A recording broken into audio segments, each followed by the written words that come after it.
is that we must hand back the decision-making process to the very people that signed us up to the European project in the first place.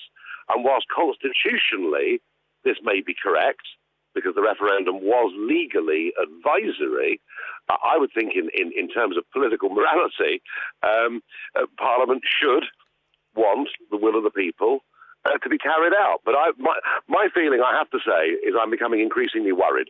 I see MPs from all parties, now saying, oh, well, actually, we should stay part of the single market. We should carry on with our daily financial contributions. And I think we could. We could be at the beginning with this ruling of a process where there is a deliberate, willful attempt by our political class to betray 17.4 million voters. So you think this High Court ruling is the beginning of Brexit potentially not happening? I think it's the beginning of an attempt by our political class to effectively water down what the people of this country voted for. Yes, I do. What's wrong with the vote in Parliament? Do you think Theresa May would be frightened that she could lose? Well, she would lose.